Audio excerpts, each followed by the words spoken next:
Who should we buy? Who should we hold? And who should be on the chopping block before Canada? Let's find out.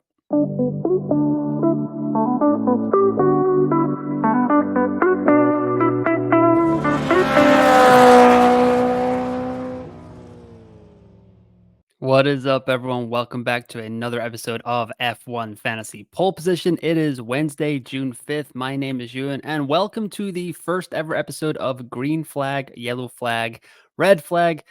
Gonna be tough saying that three times fast, but it is the first episode of this new series that I'm doing for F1 Fantasy, where we're kind of going through the buys, the holds, and the sells before each race week. So this will come out when there's a little bit of a break between races. If there's a couple of weeks between races, I will get one of these out every single Grand Prix. So stick around, like and subscribe to the YouTube channel, subscribe on the podcast side. That way you never miss an episode of F1 Fantasy Pole Position.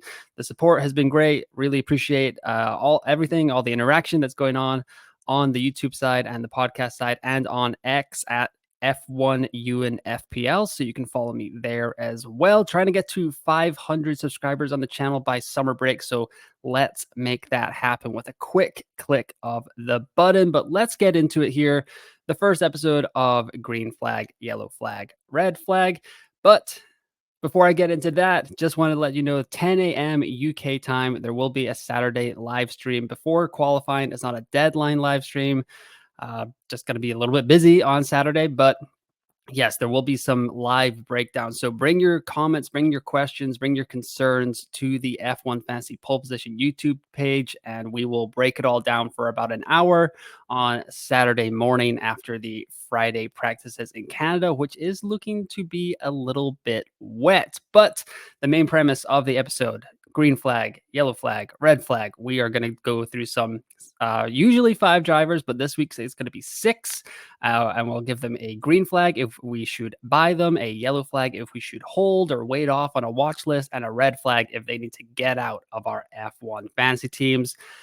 So let's start it off here with Sergio Perez. Who else could we start with? Just a man in all the headlines right now. Just signed a 2-year extension with Red Bull, so he will be there through the first year of the 2026 regulations, which is pretty interesting just from an F1 standpoint in general. I'm guessing he believes in the project, and I'm guessing Red Bull doesn't really believe in any of their lower level drivers. So not a huge vote of confidence for Danny Rick, Yuki Tsunoda, Liam Lawson, all those kind of guys. So something to think about there. But Checo will be with Red Bull for 2 more years. But should he be in our F1 fantasy teams? That is something that we need to consider here. So he is in 11% of teams. That is the second lowest. Some of these will be affected by dead teams, so we have to take that into account. Points per race, 22.25. That's 6th in the grid, and points per million, 0.97, which is 4th. Hasn't finished inside the top 2 scoring since China, so it has been a quick minute there. He's failed to reach Q3 in the last 2 races, and he seems to be repeating that familiar pattern that we've kind of gotten used to with Sergio, where it starts off strong. We think everything's going to be okay. Oh, is this going to be the year they can keep it all together? We're a third of the year through the schedule now, and it's just not coming together. He seems to be falling into those old patterns where he's struggling in qualifying, and he has to make it all up on race day. Hasn't reached Q3 in the last 2 races. And unlike previous years where Red Bull were just so much stronger than the rest of the field, Ferrari and McLaren are really just like up there with them. They're battling them each and every weekend. So Sergio can't afford to just have a bad Saturday and then expect to make up on a Sunday anymore. And if that continues, that is not going to go well for Red Bull constructor or Sergio Perez. It won't really affect Max Verstappen all that much, as I expect him to still be at the front of the field. But Sergio Perez is getting the first ever red flag in green flag, yellow flag, red flag history. Got to sell him. I don't think a lot of people have him. As you can see, 11%, 19th overall out of the 20 drivers. But yeah, if you still have Sergio, I would not be trusting him. We would have to see a killer Friday performance. But it does seem like traditional patterns of him kind of fading as the car develops it's just happening again. So Sergio Perez gets the red flag from me before the Canadian Grand Prix. Next on the list is Oscar Piastri. The Australian had a banging performance last week in Monaco. He's in 17% of squads, 14th overall, points per race 18.63, right behind Checo there. In seventh, points per million is 0.87. He is sixth. He's actually one of four drivers with at least 22 points in the last three races, so he's in some pretty good form. He's got back-to-back top four finishes in Imola and Monaco, but those have been Monaco especially is not really a track where you have to worry too much about the tires. They had the early pit stop because of the red flag between Checo, Magnussen, and Hulkenberg. And Oscar kind of got to have a free pit stop and just manage the tires. That's not his strong suit. So when we get to the more traditional tracks like the European circuit and potentially Canada, although they have resurfaced it, it's potentially a wet weekend. So we may not get like your traditional outcome that we would think. Oscar does seem to struggle with his tire management, has a little bit of a George Russell issue where just isn't getting it all the way compared to his teammate across the other side of the garage. Not a bad thing, something that can be learned and taught, and kind of he will get that as he gets more reps in F1, obviously. But the tire management issue could come into play in Canada if it's kind of high dag circuit, but I'm not entirely sure what traditionally it is, but they have resurfaced over the last year, according to reports, and it might be a wet weekend. So we'll see how that tire issue plays out. But for now, because of his form that I mentioned, one of four drivers with at least 22 points in the last three races and back-to-back top four finishes in Imola and Monaco, Oscar Piastri gets the green flag. He is not in my F1 fantasy team right now, and I would really like to get him. I might have to make some compromises elsewhere. That doesn't feel great, but those points are just right there for the taking. I can afford him. I could take a couple of moves, but for me, he is a green flag. I know a lot of people already have him. As you can see, top 14 on the grid, 17%. That's probably jumped up a lot from the beginning of the season. So green flag for Oscar Piastri. George Russell is next, and this might be a little bit of a surprising inclusion. He's not really all that popular in F1 fantasy circles. As you can see, 9% of squads. That's last on the grid. He is the least popular driver in F1 fantasy. Points per race, 15.13. That's seventh. And points per million, 0.74 is seventh as well.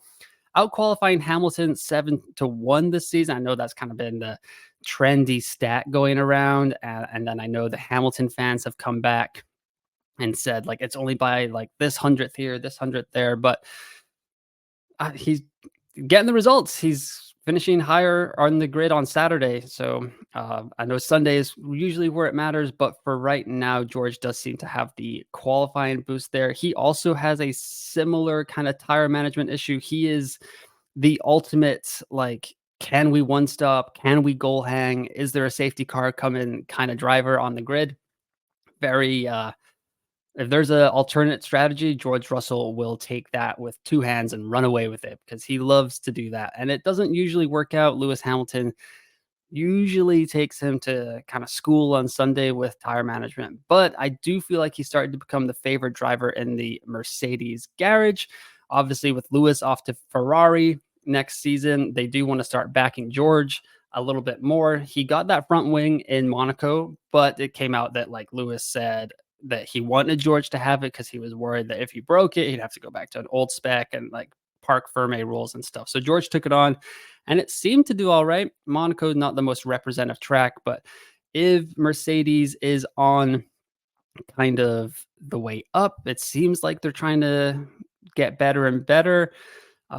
Lewis even mentioned in the post Imola commentary, post race interview, there we go, that the car was going in the right direction slowly but surely. So for Lewis Hamilton to say something positive about a Mercedes car at this point kind of like perked up my ears. I kind of took notice of that. So I think Mercedes is on the right track. I think they're starting to get it together for the back half, the final 2/3 of the 2024 season. So for me, George Russell is not a buy or a sell. He's just kind of a hold. He gets the yellow flag for now, but he's just on my radar. I think he's kind of an interesting option. If you can't get all the way up to Oscar Piastri at his current price point, I wouldn't mind getting George as your second driver, especially if Canada is a little bit cooler. That can kind of suit Mercedes a little bit more, as they usually have a cooling issue. So just watch out for George Russell. You don't have to bring him in this week, but maybe put him on your watch list in case it looks good and if you want to bring him in for the Spanish Grand Prix. Alexander Albon is next. He is the most popular driver in F1 Fantasy. This is also from kind of the beginning of the season, but he's the most popular driver in the F1 Fantasy game, but he has the fewest points per race at negative 0.5, and he has the fewest points per million at negative 0.06. So hasn't been a great season for Alexander Albon. Overall, got his first points in Monaco, and apparently there are upgrades coming in Canada for the Williams outfit, which seem to be getting a little bit of buzz, not like Ferrari or McLaren buzz, but people inside Williams seem to be pretty hopeful that this should shoot them up the grid and have them competing for points kind of with Haas and Visa Cash App RB moving forward. He's a great driver. He's signed on. He believes in the project at Williams, so that's encouraging as well. But over the last 3 races, not including Imola, because that was just like a wheel issue, so I'm kind of going to exclude that. But he's averaging 8.6 points per race in China, Miami, and Monaco, which is pretty handy for me. And he was in my team. I took him out for Haas. It was a disaster, but we all know how that went down in Monaco. But for right now, Alexander Albon, still the most popular driver in fantasy. I want to see what these upgrades look like in Williams.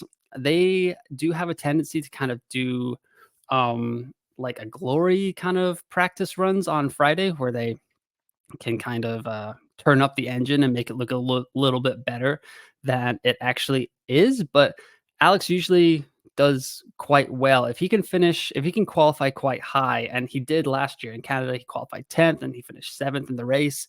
He has the ability to kind of defend that position. Canada, pretty low for overtakes. I have already forgotten the name of someone who commented on my Canadian Grand Prix preview episode, but they were saying that like in 2022, when I think Canada had 36 overtakes, most of those came from Charles Leclerc because he was just flying up the grid after a bad qualifying. So in 2023, Canada actually had the second fewest overtakes, just ahead of Monaco. So if Albon can finish up high, I kind of like him to hold that position with his defending ability.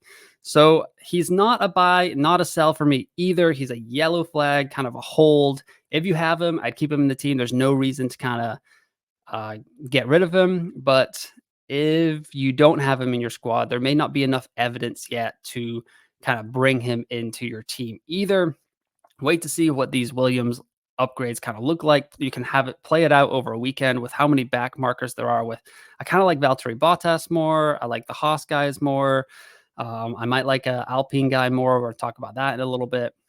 So right now, Alexander Albon is a hold for me in F1 Fantasy. Next up here is Zhou Guanyu. 15% picked in F1 Fantasy teams. That's the 5th fewest. 4.5 points per race in F1 Fantasy. That's 12th, and 0.61 points per million. That's actually 8th. So he is up there, like kind of bang for your buck. But the recent form for the Chinese driver has not been that great. Scored 5 points or less in the previous 5 traditional race weekends. So you have to like kind of hold on, follow my math there. So I did not include the sprint weekends, as you can kind of get a little bit more of a boost in points. So I just want to, over the last 5, like kind of practice 1, practice 2 on Friday, practice 3, and qualifying on Saturday, and then Grand Prix on Sunday. That's when he scored 5 points or less, which takes out China and Miami.